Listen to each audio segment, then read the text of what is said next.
I didn't start dialysis until I was just under 10% function. I'm now at about 7%. When I did start dialysis about 1 year and 4 months ago, it was a blessing, actually, eventually to go on dialysis. But leading up to it, the fear that I had was deep and real. And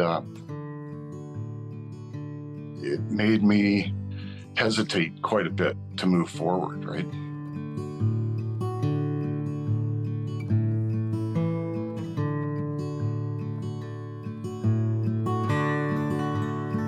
I could have started dialysis at 15%, but I was traveling still for my job. And the minute I start doing dialysis, I would be grounded because I have to be at the hospital 3 days a week.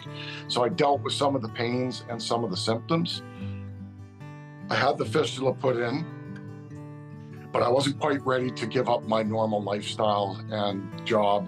And because, you know, there's a lot of financial burden that comes down when you have to change a job that you've been doing for 11 or 12 years, and now you're going to have to change careers and do something different. There's so much more to this dialysis than, you know, it's just knowing what you're going to do now and how you're going to deal with it and what job can you do that you have to be, like I have to be to the hospital 3 days a week by 6 p.m., but I work now in Penticton. I have to leave work an hour and a half early, and there's a lot to it, right?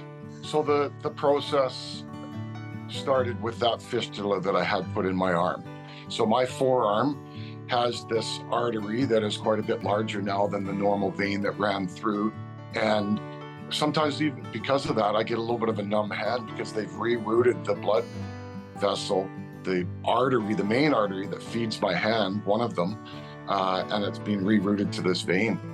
So that's kind of where it starts. You start to realize this is very real now, and you are going to be doing dialysis soon because they've had this operation done, and you have to go to the hospital and be prepped for that, and then they operate it, and then you see the fistula kind of growing. That vein starts to get larger than the normal one, and it's not the most attractive looking thing, but it's there for a reason, and that's to give us access to a healthy vein to put the needles in.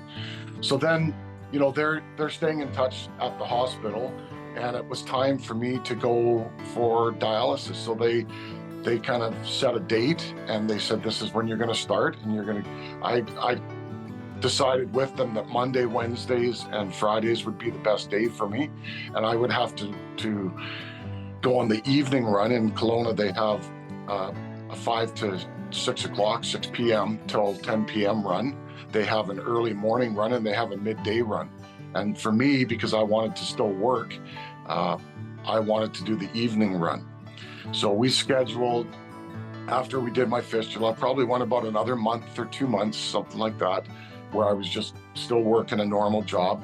And then it was time for me to do dialysis. So I went on a little bit of a leave of absence from my current work, and I was scheduled to come in. This is about 2 weeks out now, and I was scheduled to go in for my first day, and there's a lot of fear, of course, revolving. I kind of know what to expect based on, they got together with me prior to, and I spoke to a counselor, and I spoke to doctors, and and nurses, and they kind of tell you what's going to happen ahead of time. And then the day comes when you go in there, and they treat you really well. Probably my heart rate was up a little bit, and I had to sit in a chair basically, and I reclined the chair back and then exposed the arm that's got the fistula, and then they put a cuff on the other side to take my blood pressure. And then they proceed to clean the area that they're going to put the needles in. And then they insert 2 Teflon needles into my arm. And they are kind of flexible needles with a very sharp point at the end. And those go into the arm, and they have tubes connected to them. And those tubes run into the machine. So I have an import and an export, basically. One where the blood comes out of, and then it gets put back in below that. Comes in and goes out, comes in and goes out, and it runs through the machine. And then the machine does all this miraculous things that your kidneys would do. It cleans the blood, and it filters the blood, and it removes the water that builds up in your body that your kidneys can no longer do. Sometimes in one session of 4 hours, they remove almost 8 pounds of fluid from my body, which is, for somebody who doesn't know, it's a large amount.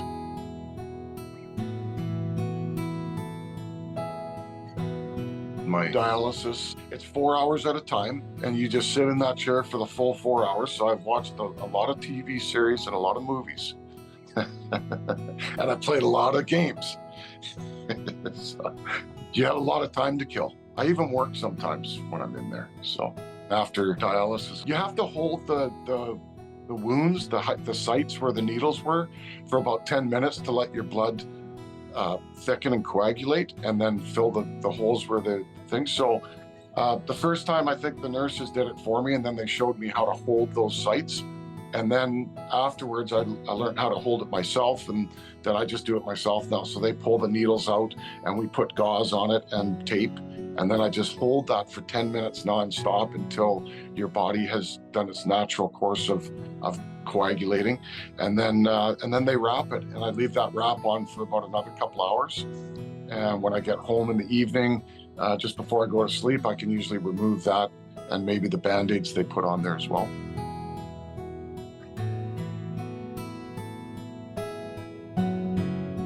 I finish at 10 o'clock on a Monday night, and I don't go back till 6 o'clock on the following Wednesday. So I have all Tuesday off and all Wednesday during the day. And then in the evening, I do the run on the Wednesday. Then I have Thursday off all day Friday. I go back Friday evening. And then I have Saturday, Sunday off. So all weekends off. For me, the hemo just gave me more freedom and more of a normal lifestyle.